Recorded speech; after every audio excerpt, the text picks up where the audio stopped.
ही सूत्र है समस्त जीवन के सार को उपलब्ध करने का।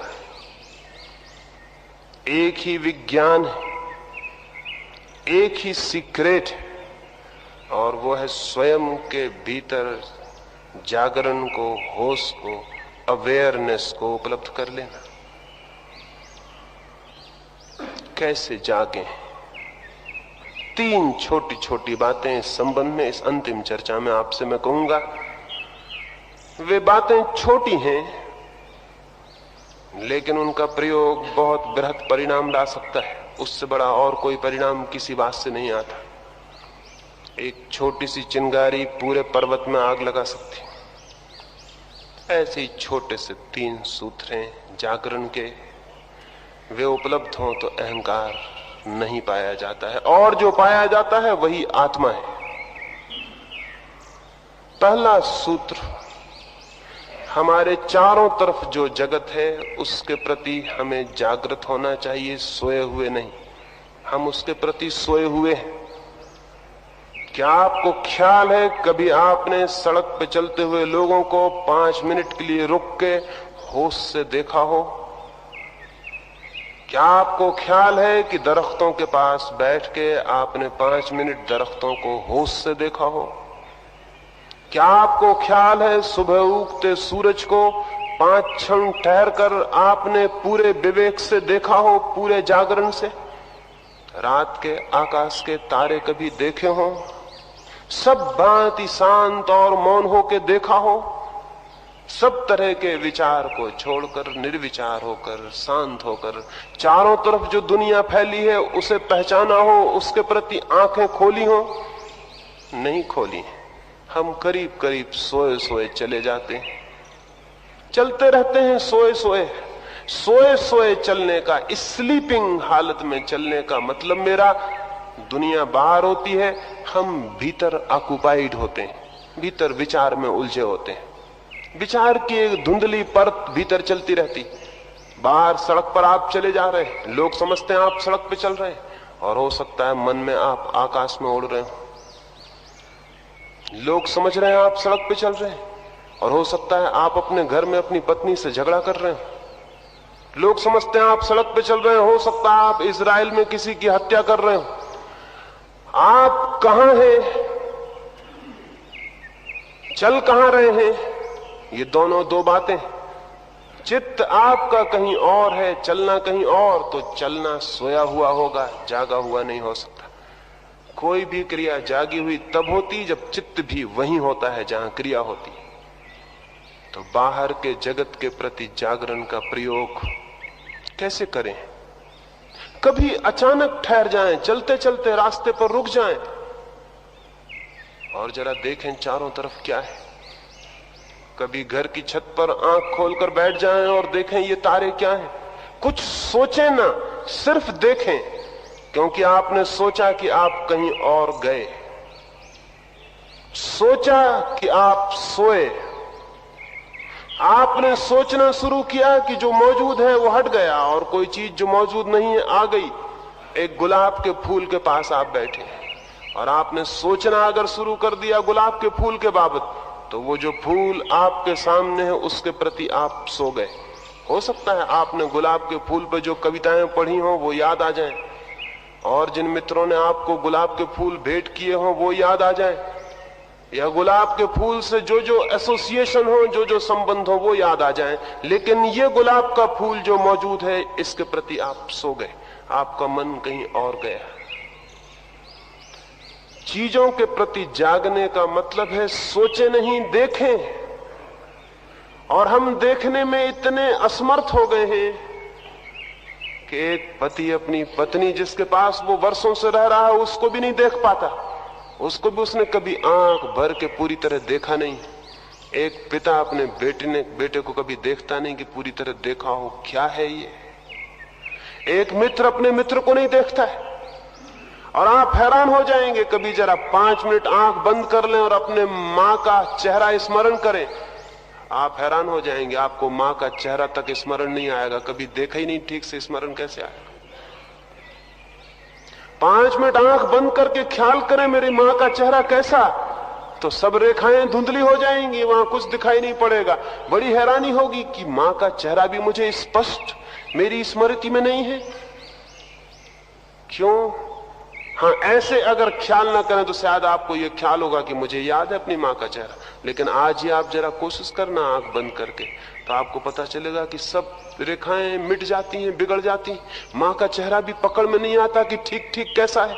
मां की आंख कैसी थी, कैसी है, क्या उसकी आंखों में भाव है, वो कुछ भी ना पकड़ेंगे। कभी आपने देखी नहीं है गौर से? किसने देखी अपनी मां की आंख को गौर से? जिसे हम प्रेम करते हैं उसको भी हमने कभी देखा थोड़ी। उसके पास से निकल जाते हैं सोए सोए, दूसरी 25 बातें सोचते हुए उसके पास बैठे रहते हैं। जिस मित्र को हम प्रेम करते हैं उसको गले से लगाए बैठे रहते हैं, लेकिन हमारा मन तो न मालूम कहां होता है। इसलिए दिखाई हम पड़ता है कि हम किसी को गले से लगाए, लेकिन हमारे बीच हजारों मीलों का फासला होता है, क्योंकि हम कहीं और होते हैं। ऐसा सारा जीवन सोया सोया है। इस सोए सोए जीवन में जब हम बाहर के प्रति ही नहीं जाग सकते तो भीतर के प्रति क्या जागेंगे? वो तो बहुत कठिन बात है। तो पहला सूत्र है बाहर के प्रति जागना। जो भी बाहर दिखाई पड़े, बहुत है बाहर, क्या नहीं है बाहर, उसे बहुत ध्यान से देखना, बहुत ध्यान से सुनना, सारी इंद्रियों का अत्यंत ध्यान से बहुत इंटेंसिवली उपयोग करना। भोजन करते वक्त पूरी तरह स्वाद लेना जरूरी है। आंख खोल के फूल को देखते वक्त पूरी तरह उसके सौंदर्य को पी लेना जरूरी है। संगीत सुनते वक्त उसकी ध्वनियों को पूरे पूरे कानों की पूरे प्राणों तक पहुंच जाना जरूरी है। किसी का हाथ हाथ में ले तो उसका हाथ हाथ से जुड़ जाना जरूरी है। इतनी समग्रता से, इतने होश से, इतनी तन्मयता से जब कोई व्यक्ति बाहर के जीवन में जीना शुरू करता है तो एक अवेयरनेस, एक जागरण, एक ज्योति उसके भीतर जागनी शुरू होती। फिर यही ज्योति दूसरे सूत्र में मन के प्रति लगानी होती। मन है भीतर विचारों से भरा हुआ, विचार ही विचार हैं वहां, कामनाएं, कल्पनाएं, इच्छाएं हैं वहां, स्मृतियां हैं, भविष्य की आकांक्षाएं हैं, वो सब मन के भीतर चल रही हैं। जैसे सड़क पे लोग चल रहे हैं, ऐसा मन में भी यात्रा चल रही बहुत सी चीजों की।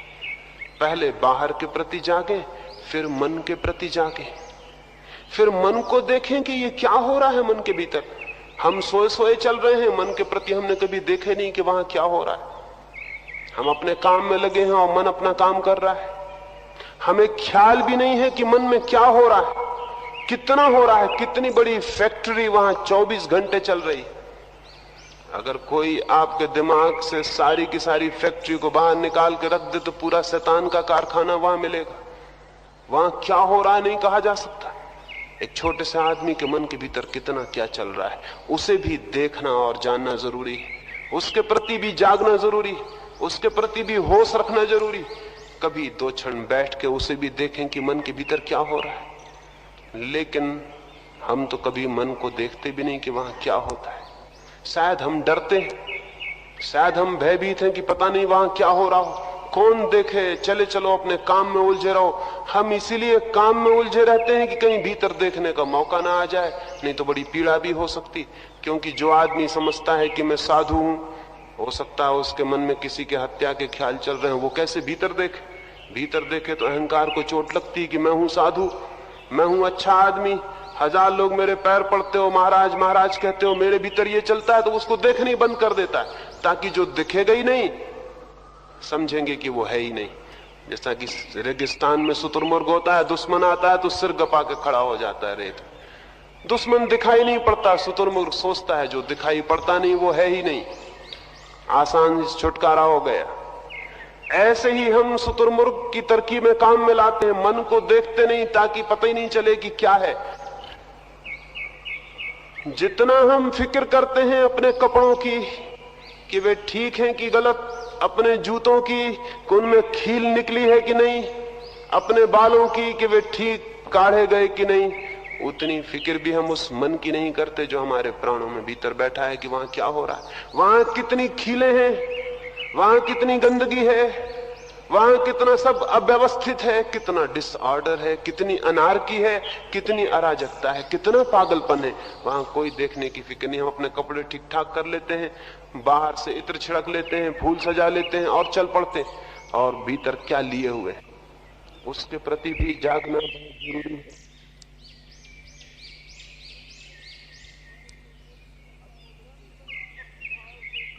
अत्यंत निष्पक्ष भाव से जो भी चलता हो मन में, बुरा भला कुछ भी, उसे शांति से देखते रहें, देखते रहें, देखते रहें, और आप हैरान हो जाएंगे। उसे देखते देखते ही आपको दो बातें पता चलेंगी। एक कि जिसे आप देख रहे हैं वो और आप अलग हैं। एक ये बहुत क्रांतिकारी बोध होगा कि विचारों को जिन्हें आप देख रहे हैं वे अलग हैं, आप अलग हैं। नहीं तो आप देख भी नहीं सकते थे, देखने वाला अलग है। और ये बोध आ जाएगा कि देखने वाला अलग है तो मन एकदम बदल जाएगा, बात दूसरी हो जाएगी। मैं अलग हूं, विचार अलग है, एक संबंध टूट जाएगा।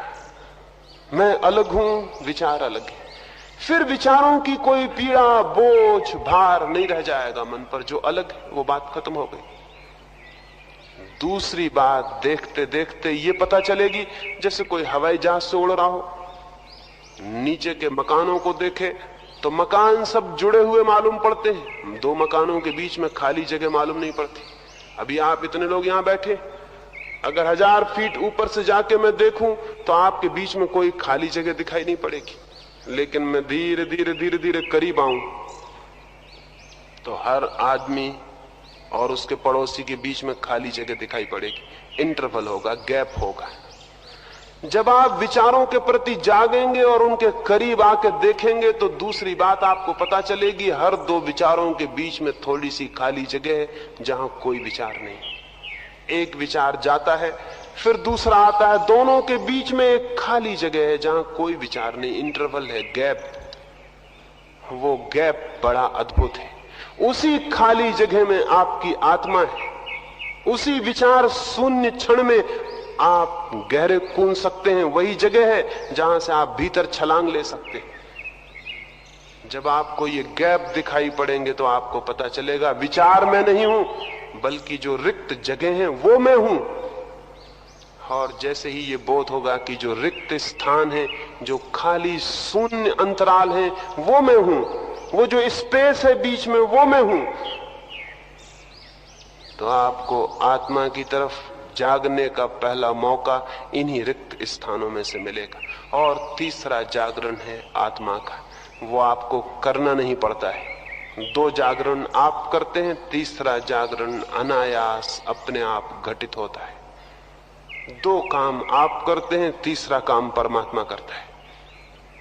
बाहर के प्रति और उस मन के प्रति आप जाग जाएं, तीसरा जागरण अपने से पैदा होगा। तीसरा जागरण दो जागरण का अनिवार्य परिणाम है। जैसे एक किसान बीज बो देता है, फिर बीज बोने के बाद पौधे की रक्षा करता है, फिर पौधे में फल आते हैं, फूल आते हैं, लेकिन फूल लाने नहीं पड़ते, फूल अपने आप आते हैं। बीज बोना पड़ता है, पौधे की संभाल करनी पड़ती, लेकिन फूल लाने नहीं पड़ते, वो अपने आप आते हैं। उनको कोई खींच खींच के नहीं निकालता कि अब फूल भी निकालें, जैसे बीज बोए थे अब फूल भी निकालें। और किसी ने अगर फूल निकालने की कोशिश की तो फिर फूल कभी ना निकलेंगे। फूल तो अपने से आते हैं, वो फ्लावरिंग अपने से होती है। दो काम किसान करता है, बीज बोता है, पौधे की रक्षा करता है, तीसरा काम परमात्मा करता है, फूल के लाने का। जीवन की खोज में भी जागरण का बीज मनुष्य को बोना पड़ता है, जागरण की रक्षा मनुष्य को करनी पड़ती है। और वो जो परम जागरण है उसके फूल अपने आप आते हैं, वो सहज आते हैं, वो परमात्मा की तरफ से आते हैं। वो हमारे श्रम की भेंट है परमात्मा की ओर से, वो हमें खींच के नहीं लाने पड़ते। इसलिए दो जागरण आप साधें, तीसरा जागरण आपको उपलब्ध होता है। इसीलिए जब तीसरा जागरण उपलब्ध होता है तो साधक को पता चलता है कि मैंने क्या किया, ये तो अपने आप आया, और तभी वो परमात्मा के प्रति कृतज्ञता और ग्रेटिट्यूड से भर जाता है। वो कहता है मैंने क्या किया, मैंने तो कुछ और ही किया था जिसका कोई मूल्य नहीं है, और ये जो मिल गया है ये तो मैं जानता भी नहीं था कि मैंने कभी किया। ये क्या हो गया? एक बिल्कुल अनूठा, अद्वितीय, अलौकिक, अज्ञात, अननोन अनुभव उसके ऊपर अवतरित हो जाता है। वो उसे ग्रेस मालूम होती है, वो भगवत कृपा मालूम होती है। लगता है कि भगवान की कृपा से ये हो गया। वो सहज तीसरी घटना घटती है। वो तीसरी घटना घट सके उसके लिए 2 घटनाओं की तैयारी हर मनुष्य को करनी होती। इधर 3 दिनों में मैंने 3 बंधन तोड़ने को आपसे कहे, ज्ञान का, कर्म का और आज अहंकार का। कैसे ये अहंकार का बंधन विलीन हो सकता है, उसकी मैंने आपसे बात की। कैसे ये जागरण जागृत हो सकता है भीतर, जिसके प्रकाश में अहंकार नहीं पाया जाएगा। कैसे ये सूरज लाया जा सकता है जिसके सामने अंधकार नहीं होगा, उसकी मैंने आपसे बात कही। लेकिन बातों से कुछ भी नहीं होता है। बातें सुनने में कितनी भी अच्छी लगती हों, इससे भी कुछ नहीं होता है। बल्कि अक्सर यह होता है कि जो बातें हमें सुनने में अच्छी लगती हैं, हम उन्हें इसीलिए सुन लेते हैं कि वो अच्छी लगती हैं और बात खत्म हो जाती है। अच्छी बातों में एक खतरा है, बड़ा खतरा अच्छी बातों में यह है कि वे सुखद लगती हैं और हम सुन के उनका सुख ले लेते हैं और बात समाप्त हो जाती है। बात समाप्त नहीं होनी चाहिए, क्योंकि जो बात सुनने में तक अच्छी लगती हो, काश वो हमारे अनुभव में आ जाए तो क्या होगा। जो बात सुनने में भी एक सौंदर्य की तरफ, एक संगीत की तरफ मन को खोलती हो, सुनने में जिसका कोई बड़ा मूल्य नहीं है, अगर वो बात घटित हो जाए तो क्या होगा। अगर वो स्थिति उपलब्ध हो जाए तो क्या होगा। कैसे आनंद में और कैसे नृत्य में हमारा प्रवेश हो जाएगा, कैसे आलोक में हम प्रतिष्ठित हो जाएंगे। तो अंतिम रूप से ये कहूंगा कि परमात्मा करे वो प्यास इन बातों से आपके भीतर गहरी हो, जो इन बातों को केवल सुनने का सुख न बनाए, बल्कि किसी दिन अनुभूति के आनंद में परिवर्तित कर दे। तो अंतिम रूप से ये बात कहता हूं, परमात्मा प्यास को जगाए, गहरी करे, आपके प्राणों को परेशान कर दे, आपको इतने असंतोष से भर दे, इतनी गहरी प्यास से भर दे कि आप बेचैन हो उठें, जब तक कि उस तरफ का द्वार न खुल जाए जहां से शांति के सागर की धारा उपलब्ध होती। आप पागल हो उठें जब तक कि वो द्वार न खुल जाए, उस द्वार को ठोकते ही चले जाएं, पीटते ही चले जाएं, जब तक कि उस द्वार से खुलने की खबर ना आ जाए। क्राइस्ट ने कहा है, knock and the door shall be opened unto you. खटखटाओ और द्वार तुम्हारे लिए खुल जाएंगे। लेकिन मैं तो ये कहता हूं, खटखटाने की तो बात दूर, द्वार के करीब तो आओ, द्वार के पास तो आओ। पास आते ही द्वार खुल जाएंगे, और ये भी बात दूर कि द्वार खुल जाएंगे। सच तो यह है कि हम दूर खड़े हैं इसलिए द्वार बंद, हम पास हुए कि द्वार खुले ही हुए हैं। परमात्मा के द्वार बंद नहीं, लेकिन हम दूर खड़े हैं। यही उनके बंद होने का एकमात्र कारण है और कोई भी नहीं। हम निकट हुए कि वो खुले, शायद वो खुले ही हैं, दूर होने की वजह से हमें बंद दिखाई पड़ते। पास होते ही पाया जाता है कि वे खुले। तो प्यास जगे और हम द्वार के करीब आए। बातें अर्थपूर्ण नहीं है, लेकिन बातों से प्यास जग जाए तो प्यास अर्थपूर्ण है। उस प्यास के लिए कुछ मुझे नहीं, आपको करना होगा। और उस प्यास के लिए निपट रूप से आपको करना होगा। कोई साथी और सहयोगी नहीं हो सकता, कोई पड़ोसी आपका साथ नहीं दे सकता। अपने ही निगूढ़ अंतरतम में, अपने ही एकांत में, अपने ही प्राणों के भीतर उस प्यास को जगाना होगा जो जगा